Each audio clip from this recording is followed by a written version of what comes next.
오늘 잠자리에 들기 전에 이렇게 조용한 시간을 함께 나누어 주셔서 고맙습니다, 여러분.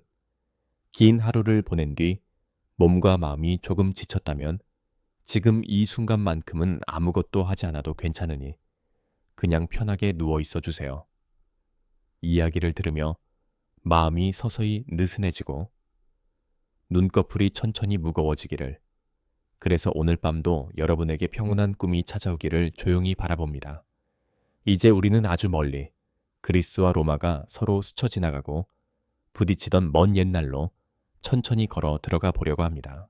아주 오래전 어느 새벽, 여러분은 차가운 공기 속에서 눈을 뜹니다. 기원전 231년쯤 아테네의 작은 집, 낡은 갈대로 엮은 잠자리 위에서 몸을 일으키면 허리가 뻐근하게 울리고 몸에 붙은 집 조각들이 옷에 사각거리며 떨어져 나옵니다. 얇은 양털 다면은 밤의 냉기를 막아주지 못했고 속이 비어있는 듯 쪼그라드는 배에서는 벌써부터 천천히 허기가 올라옵니다. 입김이 하얗게 피어오르는 방 안, 작은 창으로 스며드는 빛이 먼지 속에서 부유하고 그 빛 사이로 여러분의 오늘 하루가 조용히 시작됩니다. 문을 열고 밖으로 나가면 아직 완전히 깨어나지 않은 아테네의 아침 소리가 조금씩 귀에 들어옵니다. 빵을 굽는 고소한 냄새가 골목을 타고 번져오지만 그 사이로 사람과 동물이 함께 살아가는 도시 특유의 거친 냄새도 섞여 있어 숨을 들이쉴 때마다 현실감이 조금 더 또렷해집니다. 달아해진 샌들이 돌길을 두드리는 소리를 들으며 여러분은 습관처럼 아고라를 향해 걸어갑니다. 오늘은 먹을 것도 사야 하지만 무엇보다 중요한 것은 소식, 이 도시와 세상이 어떻게 흘러가는지에 대한 이야기입니다. 눈을 들어보면 언덕 위 파르테논은 예전만큼 새하얗게 빛나 보이지 않고 먼지와 세월의 흔적을 품은 채 마치 오래된 기억처럼 도시 위에 잠잠히 서 있습니다. 여러분이 어릴 때부터 노인들은 늘 아테네의 옛 영광 이야기를 들려주곤 했습니다. 소크라테스와 플라톤, 아리스토텔레스 같은 철학자들이 이 거리들을 걸으며 논쟁을 벌이던 시절, 갓 지어진 신전들을 태양빛에 눈부시게 반짝이던 시절, 강력한 해군을 앞세워 바다를 지배하던 시절의 이야기 말이지요. 그때의 아테네는 그리스 세계의 중심이었지만 지금 여러분이 사는 도시는 더 이상 그런 위치가 아닙니다. 이제 아테네는 알렉산드로스가 죽은 뒤 흩어져 생겨난 크고 작은 헬레니즘 왕국들 사이에서 그저 여러 도시들 가운데 하나일 뿐이라는 사실이 사람들의 한숨 속에 잔잔히 배어 있습니다. 북쪽에서는 마케도니아 왕국이 다시 힘을 모으려 애쓰고 있고 그 왕의 이름은 안티고노스 도손입니다. 동쪽 먼 내륙에서는 셀르코스 왕조가 긴 팔처럼 뻗어나가 동방 깊숙한 땅들까지 품고 있고 남쪽으로 내려가면 프톨레마이오스 왕조가 이집트를 다스리며 에게 해의 섬들과 해안 도시 상당수를 손에 쥐고 있습니다. 그리고 아주 멀리 아드리아해 건너 서쪽 끝 어딘가에서는 아직은 낯선 이름, 로마라는 도시가 조금씩 세력을 키우고 있다는 이야기만 가끔 바람처럼 들려옵니다. 아테네 사람 대부분은 그들을 그저 서쪽의 실용적인 야만인쯤으로 여기며 세련된 그리스 세계와는 별 상관이 없을 거라 생각하고 여러분도 아직은 그저 남의 나라 이야기로만 들을 뿐입니다. 아고레에 도착하면 이미 장터는 활기를 띠기 시작합니다. 상인들의 목소리가 이른 아침 공기를 가르며 오르고 노예들은 주인의 물건을 나르느라 땀을 흘리고 이곳저곳에서 사소한 정치 이야기와 잡담이 뒤섞여 작은 파도처럼 일어납니다. 여러분은 늘 그렇듯 과일을 파는 상인에게 다가가 몇 개의 무화과와 올리브를 사며 손에 쥔 동전의 무게를 잠시 느껴봅니다.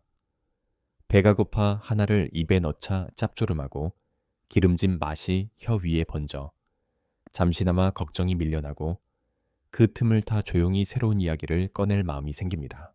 북쪽 이야기 좀 없나요? 여러분이 낮은 목소리로 물으면 상인은 대번에 허리를 조금 굽히며 귀를 가까이 가져옵니다. 마늘 냄새가 섞인 숨결을 느끼며 그의 말을 들으면 요즘 아드리아해 맞은편 일리리아 지방에서 해적이 다시 기승을 부리고 있다는 소식이 흘러나옵니다. 그 지역 사람들은 원래도 바다를 타고 약탈을 일삼았지만 요즘은 그 대담함이 한층 더 심해져 온갖 상선들을 가리지 않고 습격한다는 이야기입니다. 하지만 그 순간만 해도 여러분은 그런 일은 너무 멀리서 벌어지는 일이라고, 당장 오늘 여러분의 식탁과는 거리가 있다고 무심코 생각해 버립니다.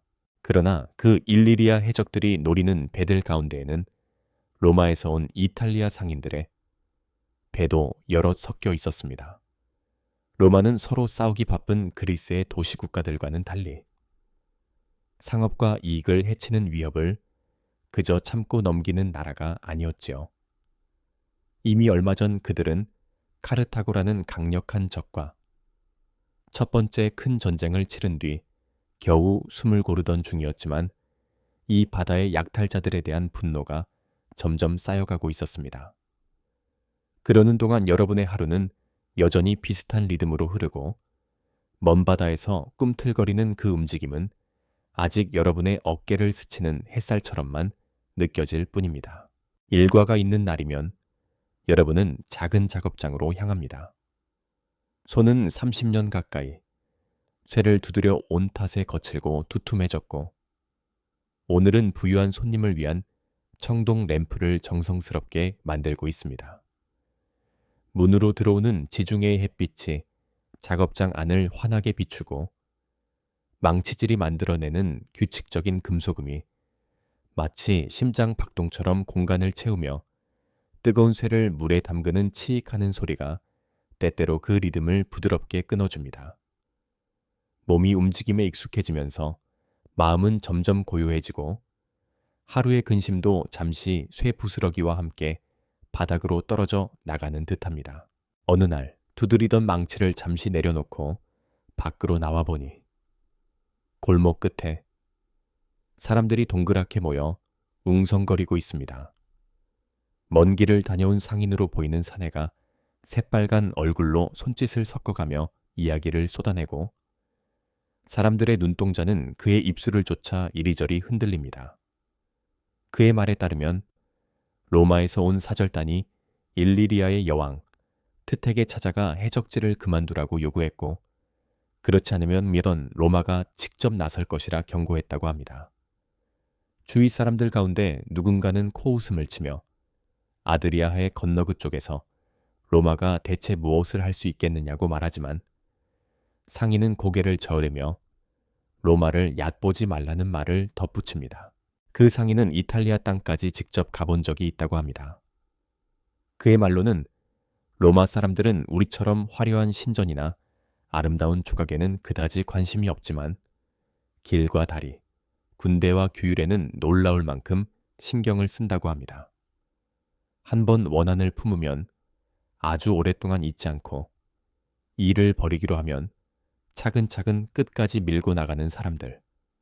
그게 로마인이라고 그는 말합니다. 여러분은 잠시 흥미를 느끼다가도 결국 다시 작업장으로 돌아가 망치를 집어들고 눈앞의 청동을 다듬는 일에 마음을 묻어버립니다. 시간은 그렇게 계절을 따라 조용히 흘러갑니다. 뜨겁고 건조한 여름이 지나고 조금 더 부드러운 가을의 공기가 도시를 감싸고 여러분은 여전히 작업장과 아고라 목욕탕과 작은 술집을 오가며 하루하루를 이어갑니다.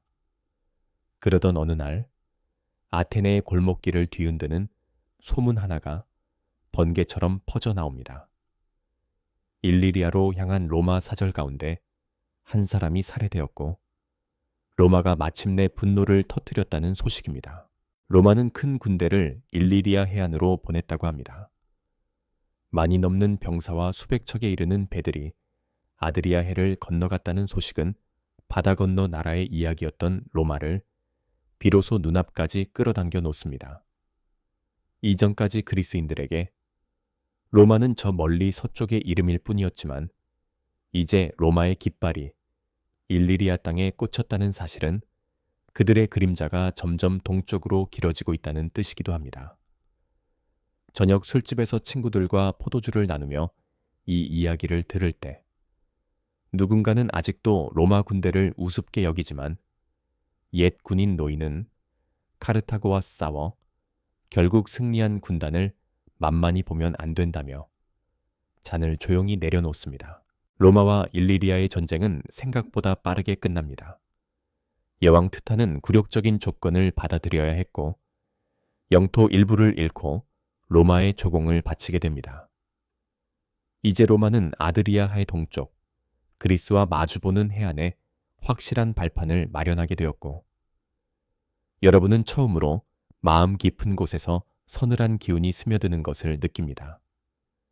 아무리 눈을 돌리려 해도 서쪽에서 다가오는 발자국 소리가 조금씩 더 또렷해지는 것 같습니다.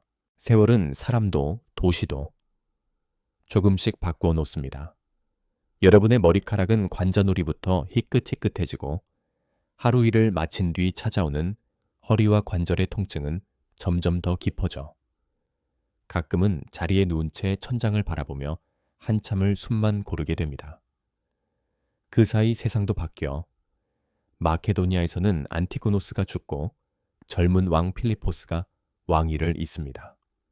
서쪽에서는 로마와 카르타고 사이에 또 하나의 큰 전쟁이 일어나려 한다는 소문이 바람을 타고 아테네까지 흘러 들어옵니다. 이윽고 한니발이라는 뛰어난 카르타고 장수가 알프스를 넘어 코끼리와 함께 이탈리아 땅으로 쳐들어갔다는 소식이 들려옵니다.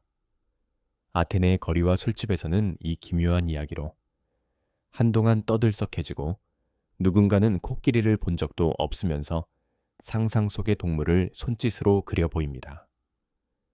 최초의 전투들에서 로마가 크게 패했다는 소식이 전해질 때마다 많은 그리스인들은 은근한 기쁨을 감추지 못합니다. 로마가 특별히 미워서라기보다는 어느 한 나라가 지나치게 강해지는 것을 경계하는 오래된 본능이 사람들의 마음속에서 살짝 기지개를 켜는 것이지요. 호수 근처에서 벌어진 전투에서 수많은 로마 병사가 목숨을 잃었다는 소식이 전해지자 술집 안은 더욱 술렁입니다. 10,000명이 넘는 병사들이 하루아침에 쓰러졌다는 이야기. 속 숫자는 여러분에게는 너무나 커서 오히려 실감이 나지 않지만 사람들의 얼굴에는 묘한 희망의 빛이 떠오릅니다.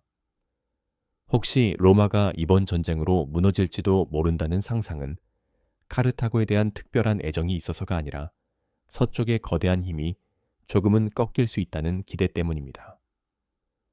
그러나 옛 군인인 친구는 잔을 기울이며 조용히 묻습니다. 만약 로마가 정말로 무너진다면 그 다음에는 누가 이 바다를 지배하게 될 것이냐고, 카르타고가 과연 그리스 땅을 내버려 둘 것 같으냐고 말이죠. 같은 시기 북쪽 마케도니아의 젊은 왕 필리포스는 로마가 한니발과 싸우느라 흔들리는 모습을 보고 다른 생각을 품습니다. 그는 한니발과 손을 잡으면 로마가 바다 건너 전쟁에 정신이 팔린 동안 그리스와 아게에서 마케도니아의 힘을 더 넓힐 수 있을 것이라 기대합니다. 그 비밀스러운 동맹은 결국 로마를 다시 한번 동쪽으로 이끌어오는 씨앗이 됩니다. 그리스에 많은 사람들은 아직도 로마와 마케도니아 사이의 첫 전쟁이 시작되었다는 사실조차 제대로 알지 못한 채 각자의 생계를 이어가고 있을 뿐입니다. 오랜 전쟁 끝에 결국 로마는 한니발을 이기고 카르타고를 굴복시킵니다. 스키피오라는 장수가 북아프리카 땅으로 쳐들어가 결전을 치렀다는 소식이 전해지고 한니발이 고향을 지키기 위해 이탈리아에서 물러났다는 소식도 이어집니다. 전쟁이 끝났으니 이제 로마가 잠시 숨을 고를 것이라고 믿고 싶은 사람들이 많았지만 로마의 눈길은 곧장 동쪽으로 마케도니아와 그리스 세계로 향하게 됩니다. 여러분은 어느 따뜻한 봄날 장터에서 그런 소식을 전하는 전령의 목소리를 듣고 알 수 없는 오한을 느끼며 샀던 채소를 더 꽉 쥐게 됩니다.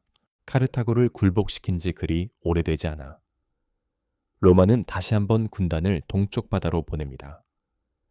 이번에는 로도스와 페르가몬 같은 그리스 도시들의 호소를 이유로 내세워 마케도니아 왕 필리포스를 상대로 전쟁을 선포합니다. 여러분이 이미 늙은이에 가까운 나이가 되었을 무렵 로마 군단은 에피로스 근처 아폴로니아에 상륙하고 여러 그리스 도시와 동맹을 맺어 마케도니아를 압박하기 시작합니다. 아테네 역시 더 이상 예전처럼 큰 목소리를 내지 못한 채 로마 편에 서는 것이 마케도니아의 지배를 받는 것보다는 낫다고 스스로를 설득하며 그 선택이 지닌 무게를 조용히 삼켜야 했습니다. 새로운 집정관 플라미니누스가 로마 군대를 이끌고 나타났을 때 그는 그리스인들이 이해할 수 있는 말과 약속을 들고 왔습니다. 로마는 정복자가 아니라 해방자로 왔으며 마케도니아의 억압에서 그리스 도시들을 자유롭게 하려 한다고 그는 선언했습니다. 그 말은 이미 여러 왕과 장군에게 속아온 귀에 또 한 번 달콤하게 들렸고 많은 그리스인들은 그 말에 또다시 희망을 걸어보았습니다. 하지만 세월이 쌓이며 얻게 된 여러분의 눈은 남의 이익을 위해서 전쟁을 치른다는 말을 그리 쉽게 믿지 못하게 되어 있었습니다. 결정적인 전투는 테살리아의 구릉지대, 키노스케팔라이라 불리는 언덕에서 벌어졌습니다. 평탄한 땅에서라면 마케도니아의 팔랑크스, 긴 창을 들고 촘촘히 선 보병 대열이 여전히 무서운 힘을 발휘했겠지만 울퉁불퉁한 언덕과 골짜기는 그 대열을 조금씩 흐트러뜨렸습니다. 틈이 생기자 로마 군단병들은 짧은 검과 방패를 들고 그 틈 사이로 파고들어 팔랑크스가 제대로 몸을 돌리지도 못하는 사이 하나둘씩 쓰러뜨려 갔습니다.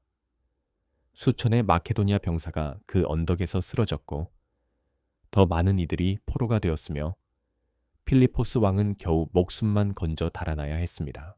전쟁이 끝났을 때 로마는 필리포스에게 혹독한 조건을 들이밀었습니다. 그는 그리스 도시들에서 병력을 빼야 했고 해군은 상징만 남길 정도로 줄여야 했으며 로마의 큰 배상금을 오랫동안 나누어 내야 했습니다. 더구나 앞으로는 로마의 동맹으로 남아야 하는 겉으로는 동맹이지만 실제로는 로마의 눈치를 보는 왕국으로 바뀌게 되었습니다. 이 모든 것이 끝난 뒤 플라미니누스는 이스트미아 경기장에서 열린 축제에서 높이 서서 그리스 도시들의 자유를 선포했고 사람들의 환호는 하늘을 흔들 만큼 커서 날아가던 새들이 놀라 떨어졌다는 이야기가 전해질 정도였습니다. 많은 그리스인들은 그날을 자유의 날로 기억하려 했습니다.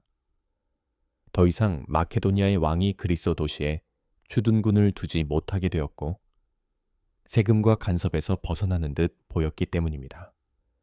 그러나 여러분은 이미 알고 있었습니다. 남이 준 자유는 그 자유를 준 이의 마음에 따라 언제든 걷어질 수 있다는 사실을 말이지요. 로마가 진정으로 그리스의 자유를 위해 피를 흘렸는지 아니면 자신들의 힘과 명예를 위해 전쟁을 벌였는지 그 판단은 세월 속에서 천천히 드러나게 될 일이었습니다. 그 자유의 환호가 아직 식기도 전에 동쪽에서는 또 다른 왕이 움직이고 있었습니다.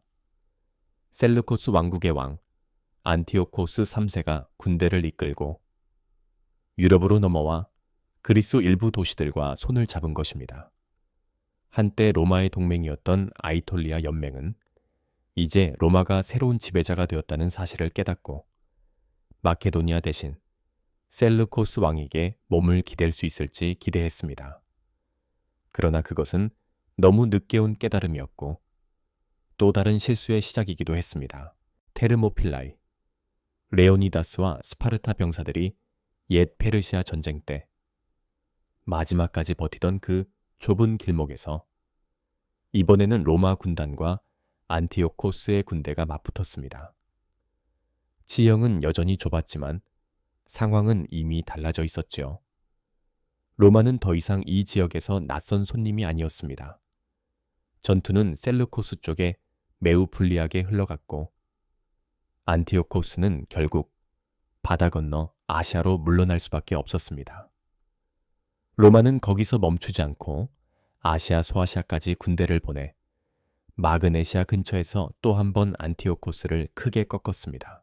그 후 안티오코스는 아나톨리아의 많은 영토를 포기하고 필리포스에게 부과된 것보다 훨씬 더 무거운 배상금을 로마에 약속해야 했습니다. 아이톨리아 연맹 역시 심한 벌을 받아 영토를 빼앗기고 사실상 로마의 종속 동맹으로 전락했습니다. 이제 그리스 전역에는 하나의 분명한 메시지가 퍼졌습니다. 로마에게 칼을 들이대는 자는 누구든 군사적으로든 정치적으로든 가차없이 다루어질 것이라는 메시지 말이죠. 아테네의 골목에서 늙어가는 여러분은 그런 소식을 들을 때마다 머리는 더 희어지고 다리는 무거워지지만 마음만큼은 또렷해져 가는 것을 느낍니다. 세월은 다시 흘러 필리포스 왕이 쓸쓸히 죽고 그의 아들 페르수스가 마케도니아의 왕위에 오릅니다. 새 왕은 아버지가 로마에게 묶인 굴레를 마음에 들어 하지 않았고 조금씩 병력을 늘리고 이웃 부족들과 동맹을 맺으며 잃어버린 힘을 되찾아보려 했습니다. 로마는 그 움직임을 예의주시하며 한니발의 기억을 떠올립니다. 강해지기 전에 막지 못한 적이 얼마나 위험해질 수 있는지를 이미 배웠기 때문입니다. 외교 사절과 서신이 오가는 동안 긴장은 점점 높아졌고 마침내 로마는 페르수스를 상대로 또 한 번 전쟁을 선포합니다. 그때쯤 여러분은 이미 노인 중의 노인이 되어 더 이상 아고라까지 걸어 내려갈 힘도 없어 제자이자 견습생이 가져오는 소식만을 좁은 방 안에서 듣게 됩니다. 처음 몇 해 동안은 오히려 마케도니아 쪽이 전투에서 승리를 거두었다는 소식도 들려왔습니다. 어느 전투에서는 기병대가 로마군을 물리쳤다는 이야기까지 전해져 사람들은 혹시 마케도니아가 다시 옛 힘을 되찾는 것은 아닌지 조심스레 속삭였습니다. 하지만 로마는 쉽게 포기하는 나라가 아니었고 새 집정관 파울루스가 그리스로 건너오면서 전쟁의 흐름은 천천히 그러나 확실하게 바뀌어갔습니다. 결정적인 전투는 피드나 근처에서 벌어졌습니다. 다시 한번 팔랑크스와 로마 군단이 마주했지만 이번에는 로마가 이미 과거의 경험을 통해 그 대형을 어떻게 무너뜨릴지 몸으로 익힌 상태였습니다. 언덕과 골짜기가 어지럽게 얽힌 전장에서 팔랑크스의 대열은 나아가다가도 조금씩 틈을 보였고 로마 병사들은 그 틈을 놓치지 않고 파고들었습니다. 그 결과 마케도니아의 군대는 사실상 괴멸했고 왕 페르수스는 도망치다 결국 붙잡혀 머나먼 이탈리아에서 포로의 삶을 보내다 생을 마치게 됩니다. 마케도니아 왕국은 그날 이후 더 이상 하나의 나라로 존재하지 못하게 되었습니다.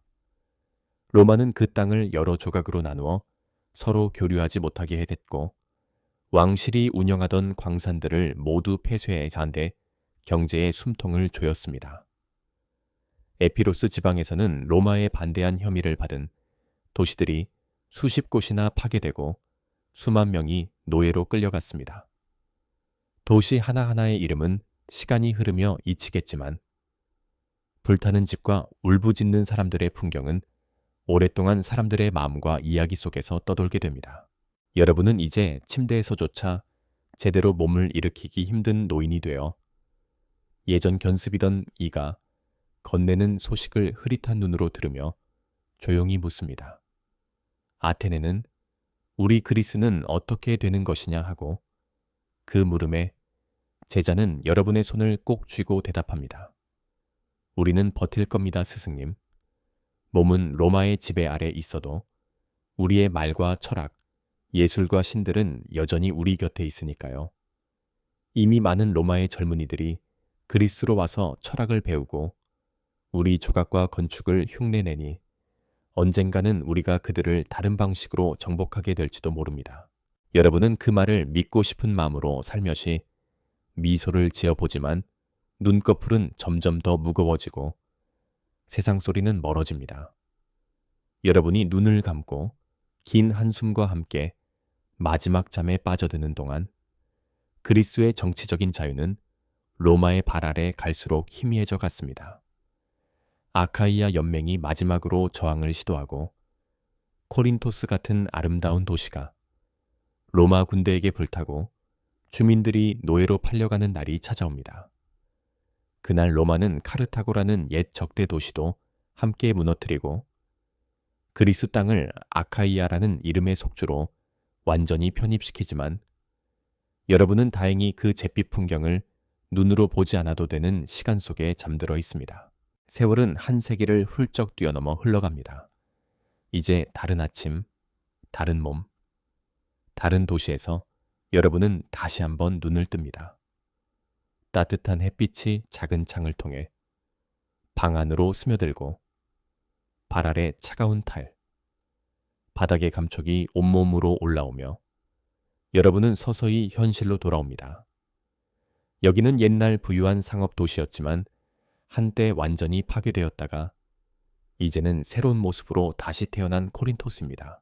지금은 로마가 세운 식민 도시로 재탄생한 코린토스에서 여러분은 소박하지만 정돈된 집에 살고 있습니다.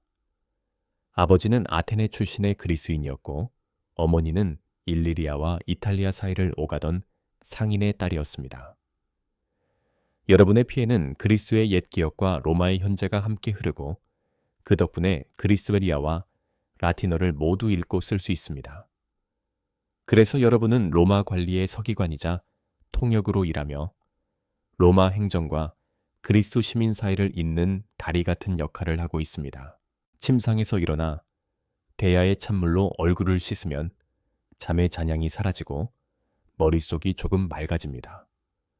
거울 대신 쓰는 작은 청동 거울 속에는 양쪽 세계가 섞인 여러분의 얼굴이 비칩니다. 이마와 코선은 그리스 쪽을 닮았고 피부 빛과 턱선에는 이탈리아 계통의 흔적이 서려 있습니다. 짧게 자른 머리 모양 역시 로마의 유행을 따른 것으로 길게 머리를 늘어뜨리기를 좋아하는 순수. 그리스 사람들과는 미묘하게 다른 인상을 줍니다. 밖으로 나가면 새로 세워진 코린토스의 거리는 벌써 분주합니다. 이 도시는 펠로폰네소스와 그리스 본토를 잇는 좁은 땅목 위에 자리 잡고 있어 예전부터 동서교역의 핵심이었습니다. 한때 로마 장군이 도시를 불태우고 주민을 노예로 팔아버린 뒤 오랫동안 폐허로 남아있었지만 이제는 다시 로마의 상인과 그리스의 장인들이 뒤섞여 살아가는 활기찬 항구 도시가 되었습니다. 돌길 위로 굴러가는 수레, 짐을 실은 노새의 울음, 여기저기서 들려오는 그리스어와 라틴어의 뒤섞인 소리가 여러분의 귀를 간지립니다. 작은 빵집에 들러 아침을 사먹는 것은 거의 매일 반복되는 작은 의식입니다. 빵 굽는 냄새가 골목 입구부터 밀려나와 코끝을 간지럽히고 굽은 허리를 한껏 세운 여주인은 여러분을 보자 반가운 목소리로 인사를 건넵니다. 꿀과 말린 무화과가 섞인 밀빵과 염소, 치즈 한 조각을 받아들며 동전을 건네자 그녀는 주변을 슬쩍 둘러보고는 몸을 조금 앞으로 기울입니다. 소식 들었어요. 로마에서 엄청난 일이 났대요. 하고 그 말만으로도 공기 속 긴장이 살짝 달라집니다. 그녀가 속삭이는 이야기는 충격적이었습니다. 로마의 가장 유명한 장군이자 정치가인 율리우스 카이사르가 로마 원로원 건물 안에서 동료들에게 칼에 찔려 죽었다는 소식이었습니다. 로마의 내전에서 승리하고 이 도시 코린토스를 새로 세우라고 명령한 인물, 이름만 들어도 누구나 알던 사람이 그처럼 갑자기 쓰러졌다는 사실이 믿기지 않습니다. 그러나 항구에서 막 들어온 배의 선장이 직접 전했다는 말에 여러분의 손안에 있던 빵은 그대로 멈춰서고 마음은 먼 도시, 로마 쪽으로 훌쩍 넘어가 버립니다. 관청으로 서둘러 가보니 이미 건물 안은 평소와 다른 긴장으로 가득 차 있습니다. 관리들은 왔다 갔다 하며 서류를 나르고 서기관과 통역들은 작은 무리로 서서 서로 다른 소문을 맞춰보고 있습니다. 여러분의 상관인 세프티미우스는 여러분을 보자마자 손짓해 부르고 카이사르의 죽음이 공식적으로 확인되었다고 말해줍니다. 그는 한숨을 쉬며 공화국이 또다시 혼란과 내전에 빠질지도 모른다고, 그리고 그 여파가 이 먼 그리스 땅에도 닿을 것이라고 조용히 말합니다. 여러분의 일은 로마에서 내려온 짤막하지만 신중한 공문을 그리스어로 옮기는 것입니다. 카이사르의 죽음을 알리되 이 지방에서의 로마 권력은 변함없다는 점을 강조하는 문장이 가장 중요한 부분입니다. 누가 다음 권력을 쥐게 될지, 어떤 정치적 싸움이 벌어질지는 언급되지 않고 사람들에게 안정과 순종만을 기대하는 조심스러운 어조가 배어 있습니다. 여러분은 문장을 옮길 때 각각의 단어가 그리스 사람들의 마음에 어떻게 닿을지 상상하며 최대한 부드럽고 그러나 분명하게 번역하려 애씁니다. 잠시 쉬는 시간에 광장으로 나가보면 이미 게시판 앞에는 사람들이 몰려 있습니다.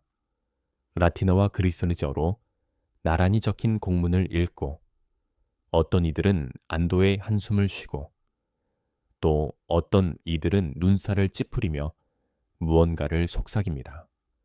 로마 시민으로 등록된 이들의 얼굴에는 특히 불안이 엿보입니다. 그들의 신분과 재산은 로마의 질서가 유지되는 것에 의존하고 있기 때문입니다.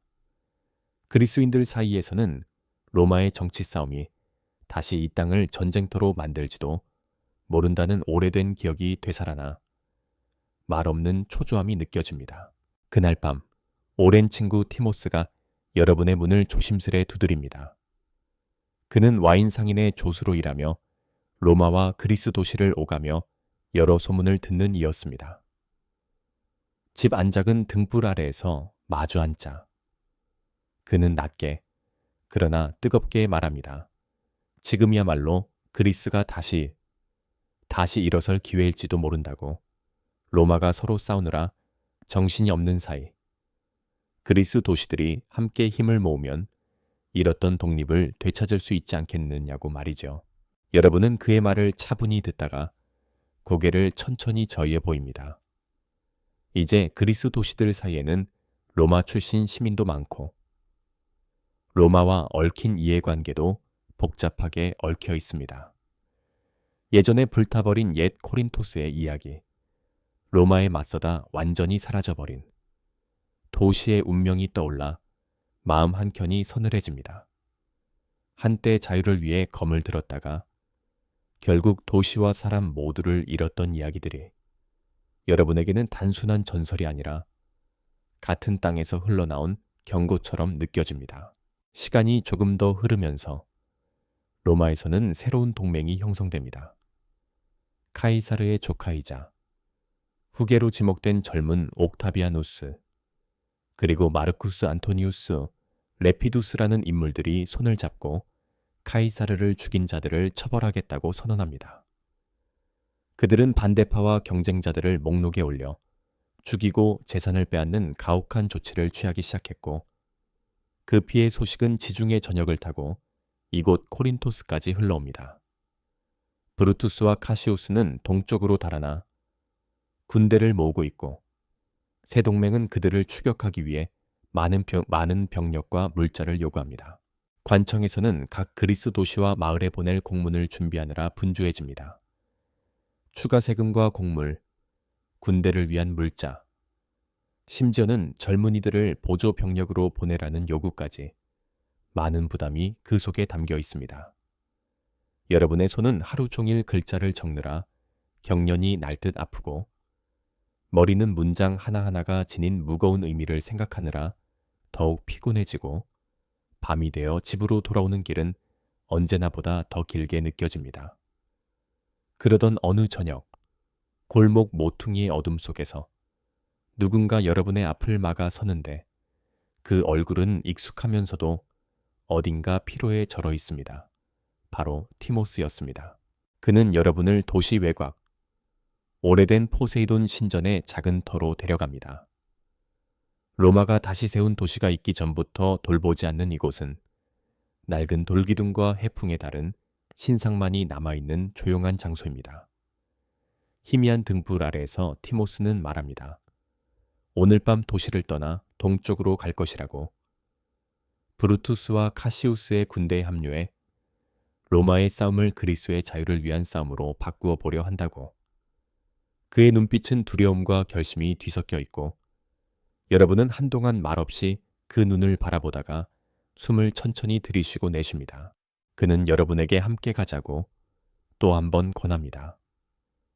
하지만 여러분의 머릿속에는 로마를 상대로 들고 일어났다가 잿더미가 된 도시들의 사례가 마치 오래된 그림처럼 떠올라 있습니다. 결국 여러분은 그를 따라 나서는 대신 그의 손을 잡고 말합니다. 자신은 남아있을 것이지만 그가 떠난다는 사실을 누구에게도 알리지 않겠다고. 그 약속은 여러분을 두 갈래 길 한가운데 세우고 한쪽은 조용한 충성, 다른 쪽은 위험한 자유를 향하고 있었지만 그 순간 여러분이 선택한 길은 도시를 지키는 행정관이자 그리스인으로 살아가는 타협의 길이었습니다. 티모스와 함께한 그 밤의 대화가 끝난 뒤 여러분은 집으로 돌아와 누우지만 잠은 쉽게 찾아오지 않습니다. 로마를 위해 일하면서도 그리스 철학과 언어를 사랑하는 자신이 어느 편에 서야 옳은지 확신할 수 없기 때문입니다.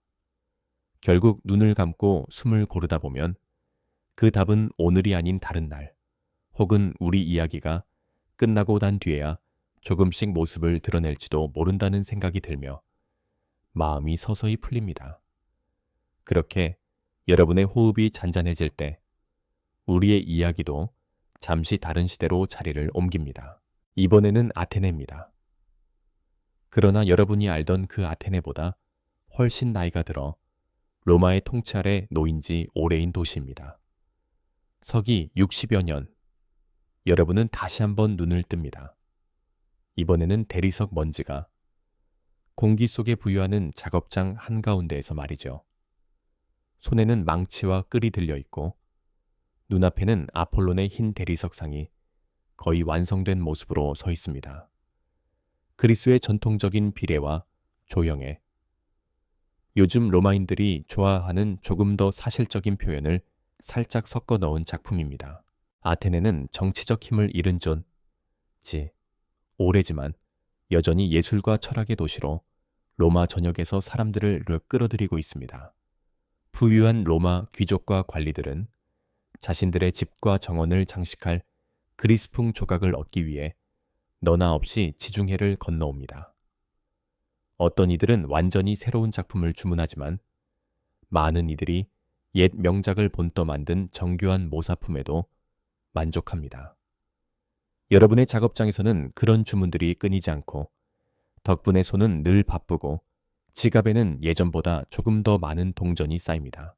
어느 더운 날 땀을 닦으며 아폴론의 리라 줄을 다듬고 있을 때 제자 가운데 하나가 급히 문을 열고 들어와 말합니다. 총독부에서 온 관리가 밖에서 여러분을 찾고 있다는 것이었습니다. 작업장 앞쪽 방으로 나가보니 잘 다려진 튜니카를 입은 로마 관리가 서 있고 손에는 봉인된 문서를 들고 있습니다. 그는 정중하게 그러나 딱딱한 어조로 황제 네로가 곧 그리스로 올 예정이며 그를 맞이할 파나테나이, 경기장을 장식할 부조, 몇 점을 여러분의 작업장에서 맡아달라는 통보를 건넵니다. 문서를 열어보니 경기장 입구에 설치할 4개의 부조를 제작하라는 내용이 적혀 있습니다. 고대 올림피아 경기의 장면들을 묘사하되 황제의 덕성과 로마 제국의 위엄을 상징적으로 드러내야 한다는 조건이 붙어 있습니다. 마감까지는 고작 한 달 남짓. 이미 진행 중인 다른 주문도 많지만 황제를 위한 이 일은 무엇보다 우선해야 한다는 것을 여러분은 잘 알고 있습니다. 몸은 피곤해질 것을 알고 있지만 마음 한켠에서는 자신의 작품이 황제의 눈에 띌지도 모른다는 기대가 은은하게 피어납니다. 그 뒤로 이어지는 날들은 거의 잠과 깨어남의 경계가 흐려질 정도로 바쁘게 지나갑니다. 새벽부터 밤늦게까지 망치와 끌 소리가 작업장을 채우고 제자들은 이미 맡아둔 다른 일을 나누어 처리하며 스승의 작업을 돕습니다. 여러분은 고대 운동선수들의 몸짓과 표정을 연구하고 그 동작들 속에 로마가 좋아할 상징들, 질서와 승리, 통일과 같은 의미를 조심스레 스며들게 합니다. 손가락 마디가 갈라지고 허리가 쑤셔도 부조의 윤곽이 점점 살아나는 것을 볼 때마다 지친 몸보다 완성될 작품의 모습에 더 마음이 기울어집니다. 도시 전체도 황제의 방문을 맞을 준비로 분주합니다. 갈라진 벽은 수리되고 오래된 건물에는 새로 색을 입히며 거리에는 꽃과 장식천이 걸립니다. 많은 돈이 들고 여러 집안이 부담을 나누어 져야 했지만 사람들은 겉으로 불평을 드러내지 않습니다. 황제의 눈에 들기만 한다면 도시의 세금이 줄어들거나 새로운 공공 건축물이 들어설 수도 있다는 기대가 어쩌면 피로보다 조금 더 크게 느껴지기 때문입니다. 마침내 4개의 부조가 완성되고 경기장 입구에 설치되는 날이 찾아옵니다. 여러분은 관리의 허락을 받아 부조가 걸리는 모습을 끝까지 지켜봅니다. 대리석 벽 위에 차례대로 자리 잡은 작품은 햇빛에 닿자 부드러운 그림자를 만들어 운동선수들의 근육과 움직임을 살아있는 듯 드러내줍니다. 그 모습을 바라보며 여러분은 비로소 한숨을 길게 내쉬고 그동안 굳어있던 어깨에 조금 힘을 뺍니다. 다음 날 새벽, 나팔 소리가 도시를 깨웁니다. 황제 네로가 아테네로 들어오는 날, 사람들은 벌써 거리로 몰려나 행렬이 지나갈 길을 메웁니다. 여러분과 아내 터도라는 평소보다 훨씬 정갈하게 옷을 차려입고 도시의 관문 근처로 향합니다.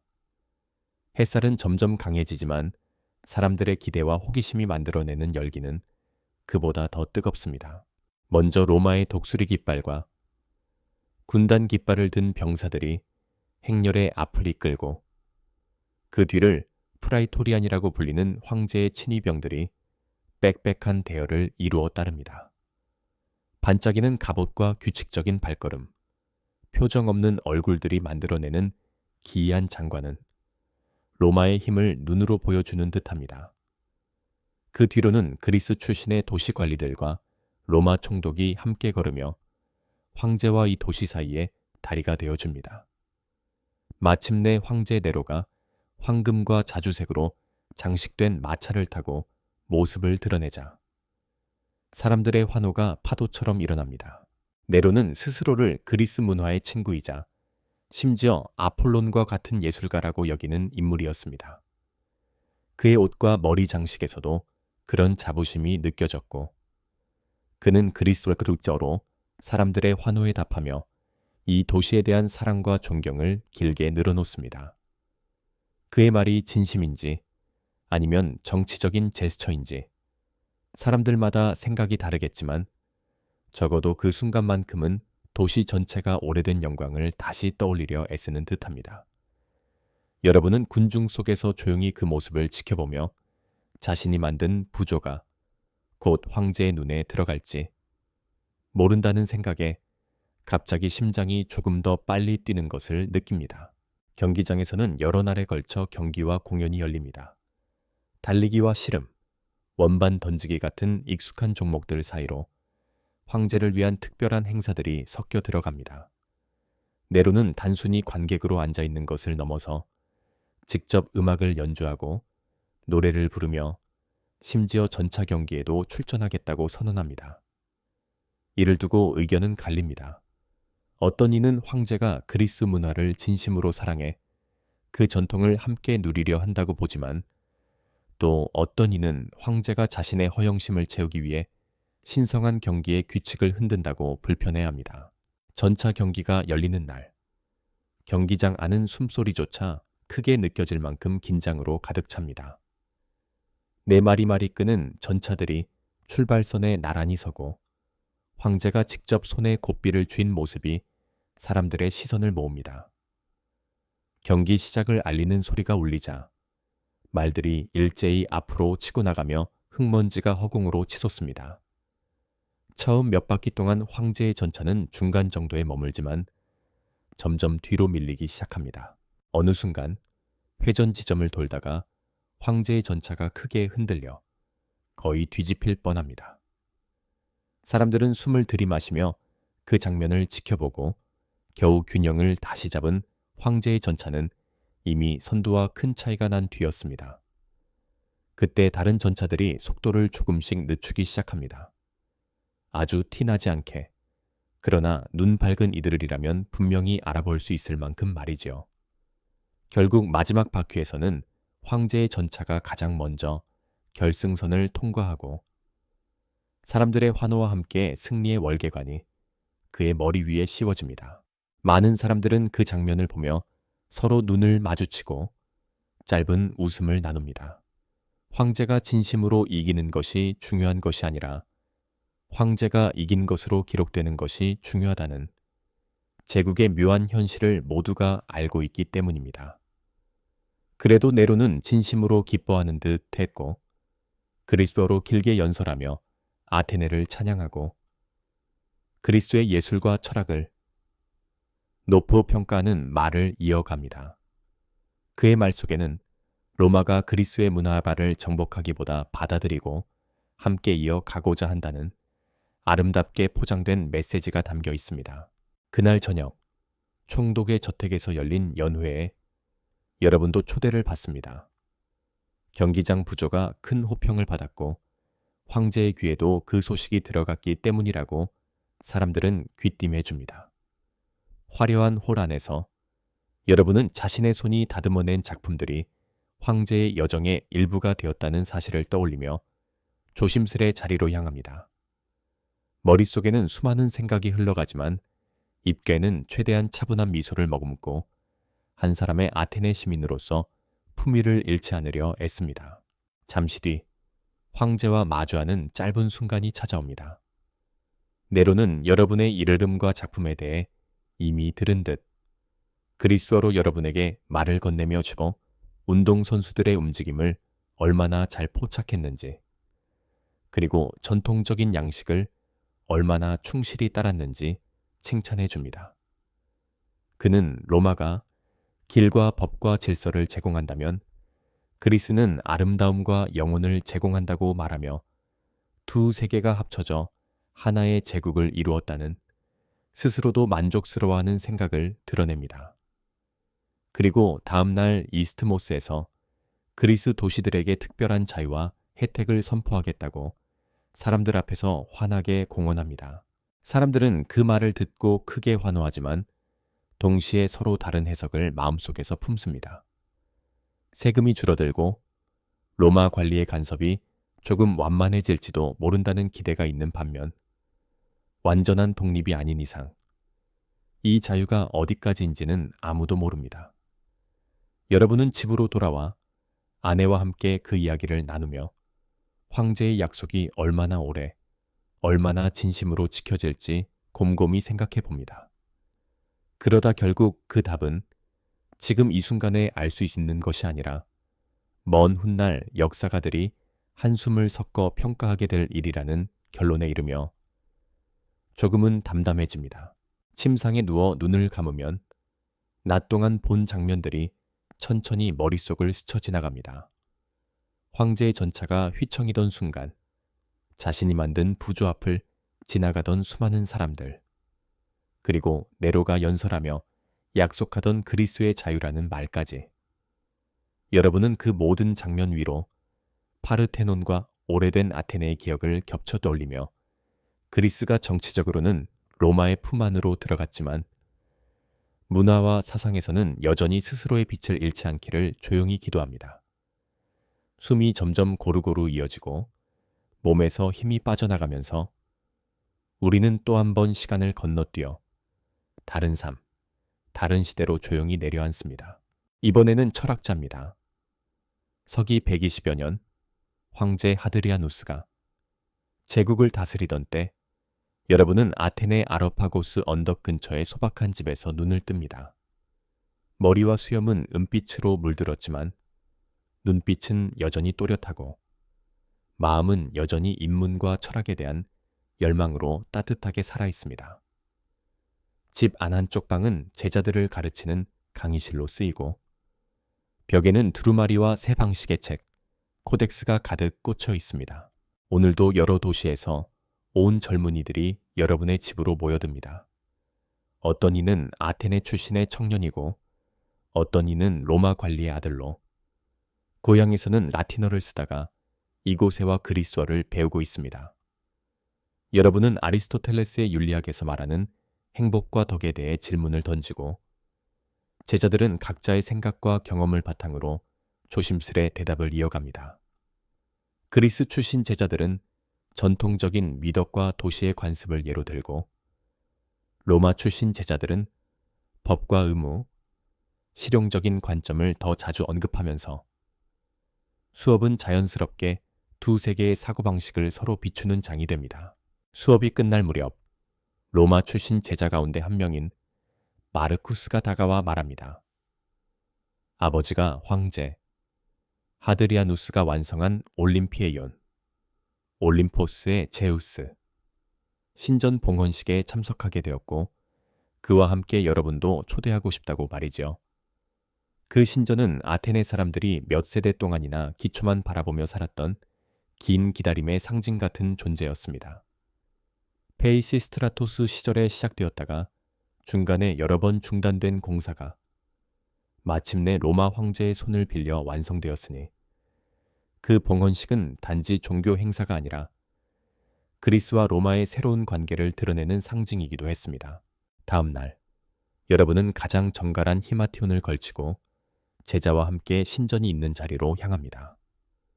길은 이미 사람들로 가득 차 있고 곳곳에서 상인들이 음식과 작은 기념품을 팔며 음악과 웃음소리가 섞여 축제의 분위기를 만들어냅니다.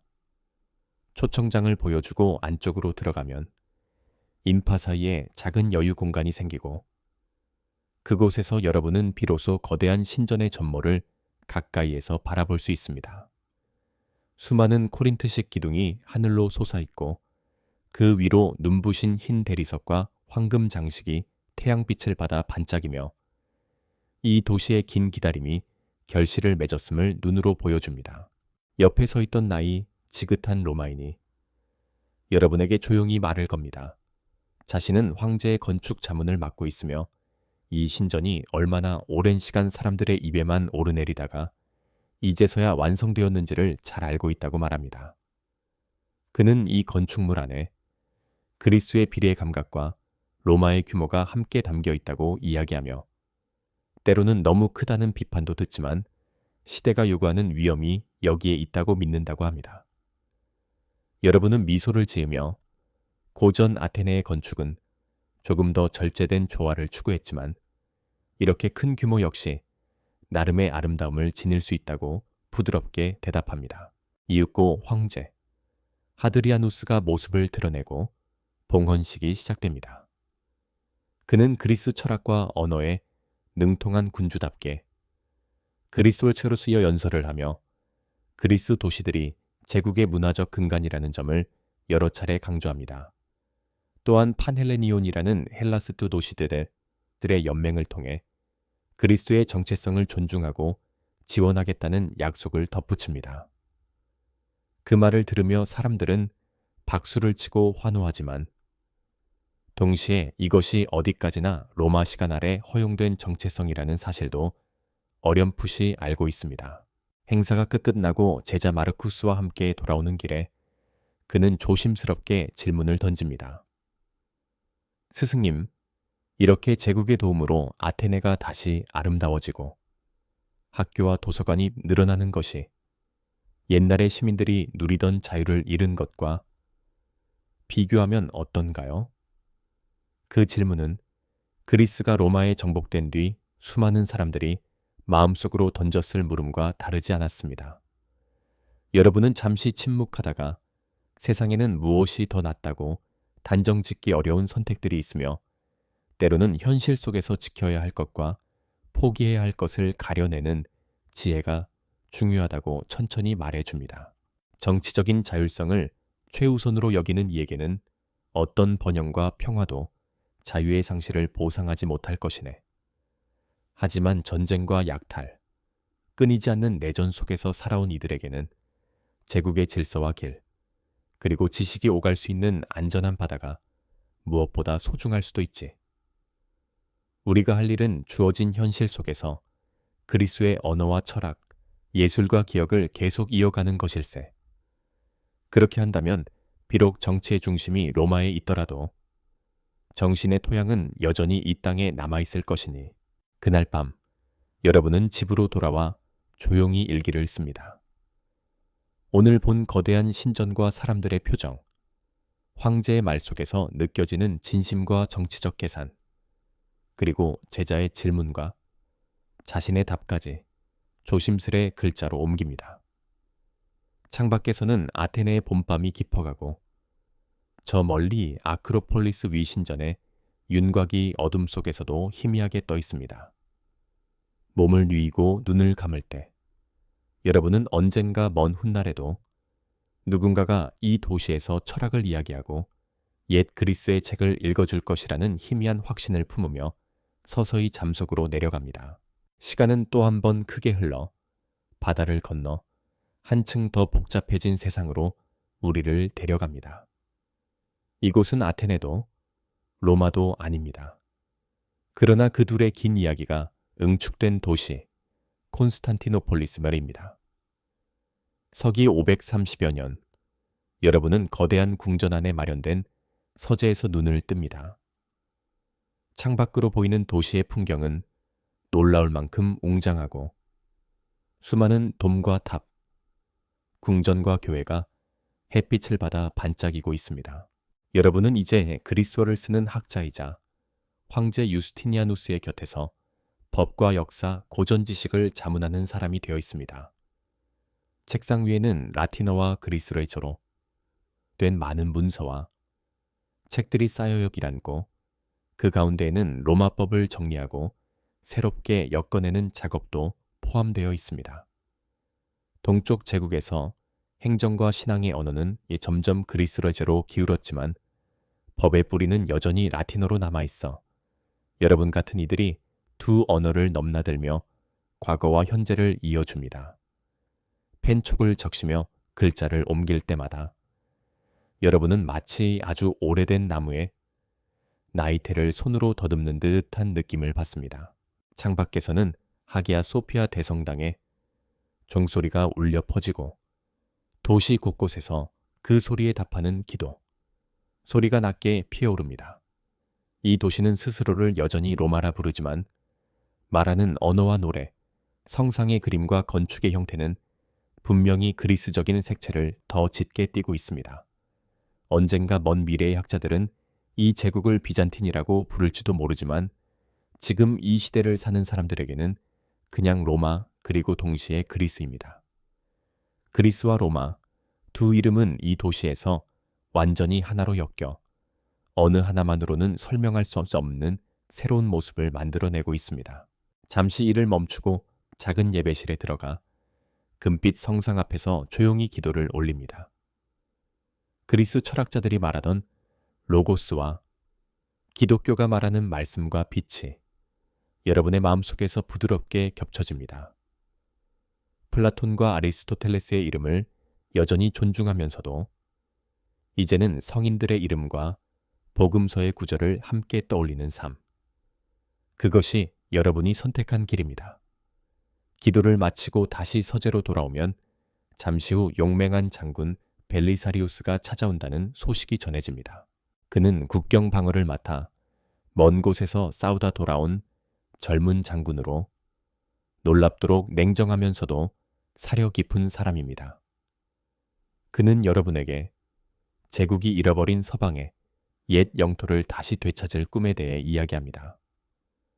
북아프리카의 반달 왕국, 이탈리아의 오스트로고트 왕국, 한때 로마의 중심이었던 땅들을 다시 제국의 품으로 돌려놓자는 황제 유스티니아누스의 야심 어린 계획 말이죠.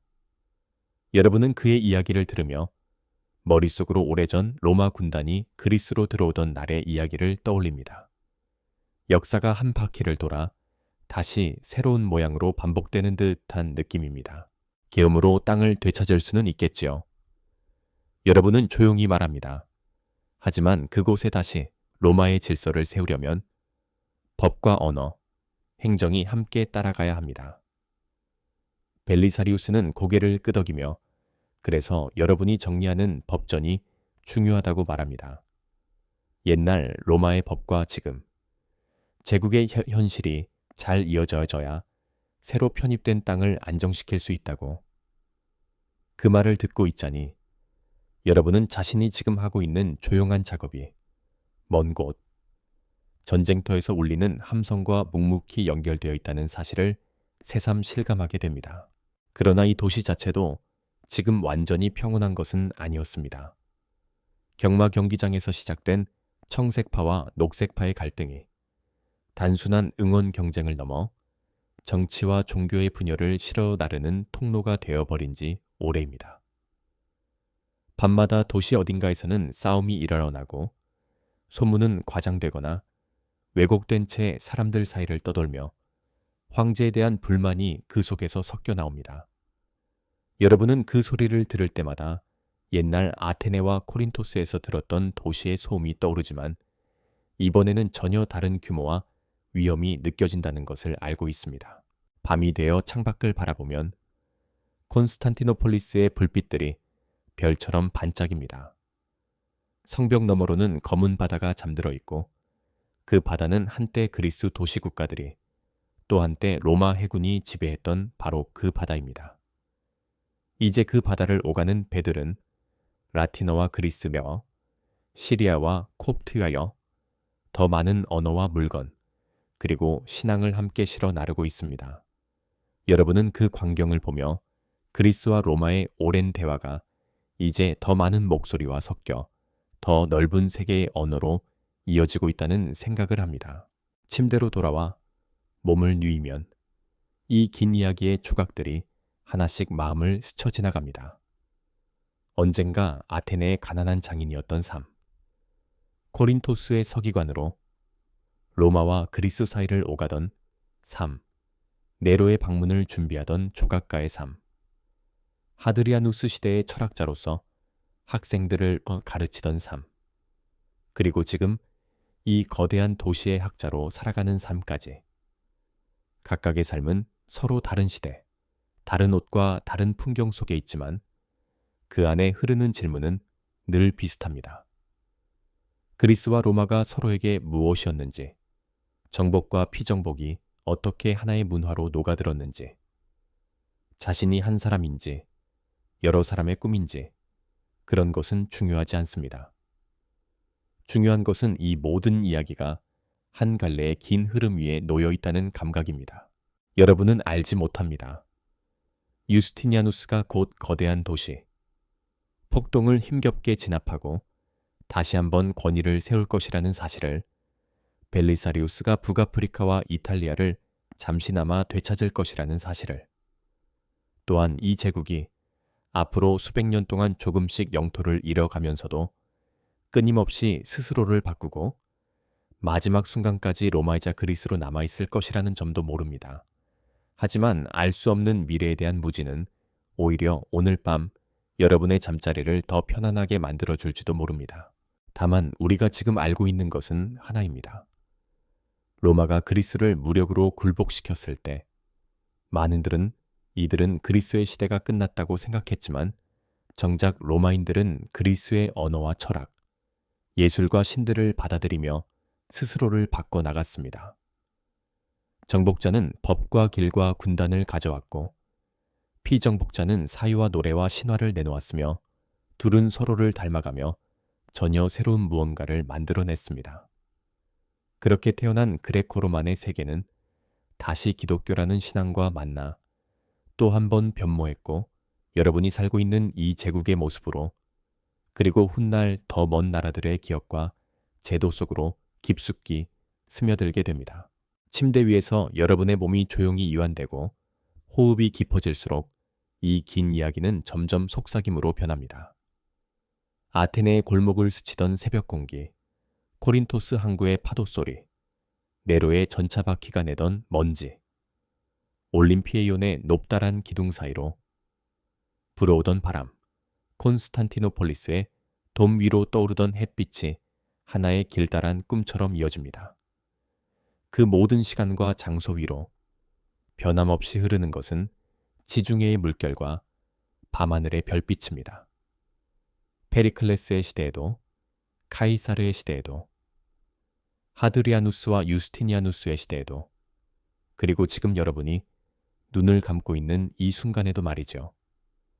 그 별빛과 물결의 리듬에 맞추어 여러분의 숨도 천천히, 아주 천천히 잦아들고 어느새 눈꺼풀은 완전히 내려앉습니다.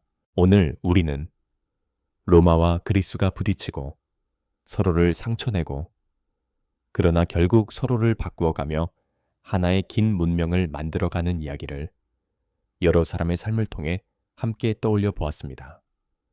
어쩌면 여러분이 사는 지금 이 세상에도 그 긴 대화의 흔적이 여전히 남아있을지도 모릅니다. 법과 도시의 모양, 책과 생각 속에 말이지요. 하지만 그 모든 생각은 이제 잠시 내려놓아도 좋습니다. 역사는 조금 뒤에 생각해도 변하지 않으려니 지금은 여러분의 몸과 마음이 쉬어야 할 시간입니다. 이제 여러분의 숨소리가 고요한 방 안을 가득 채우도록 내버려 두고 멀고도 긴 시간의 파도 소리를 배경으로 깊은 잠의 바다로 천천히 떠내려가 보겠습니다.